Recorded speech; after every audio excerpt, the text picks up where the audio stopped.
Here's 4 things you can say to somebody who insists that Moses wrote the first 5 books of the Bible. Number 1, Genesis 12:3. When speaking about the time of Abraham, the narrator says the Canaanites were in the land then.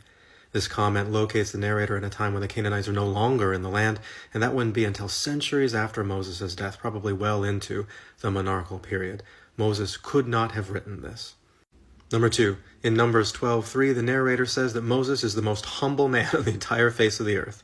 Now, there are a lot of kinds of praise that a person might heap upon themselves, but calling themselves the most humble man in the world is a bit self-defeating. Moses couldn't have written this.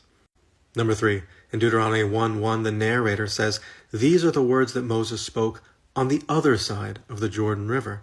Now Moses is on the eastern side of the Jordan River, preparing the people of Israel to enter into the land of Canaan on the western side of the Jordan River, where the narrator is apparently already settled. And this would not happen until well after Moses' death. Moses could not have written this. Number 4, last and perhaps most obviously, in Deuteronomy 34, the narrator writes about Moses' death. Now, there are a lot of parts of your life that you might be able to write about, but generally speaking, people's hands are too full with being dead to write about their own death. Moses could not have written this.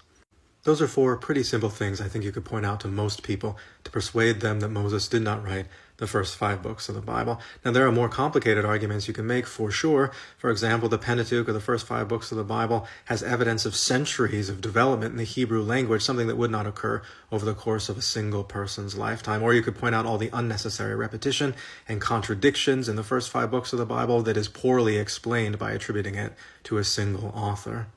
It's important to keep in mind that the Pentateuch itself never claims to be written by Moses, although this is held as an article of faith by several conservative religious communities today. The tradition of Mosaic authorship comes down to us today because of an ancient tendency to associate collections of texts with individual inspired figures, like the attribution of many of the Psalms to David, or the attribution of much of the wisdom literature to Solomon.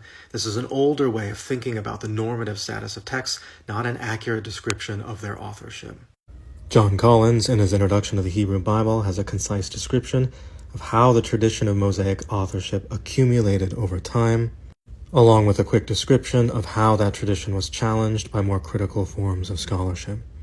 Collins also shows how flexible the tradition is of attributing Psalms to David. Here he compares the attribution of the Pentateuch to Moses with the attribution of the Psalms to David, and here we see more of the same.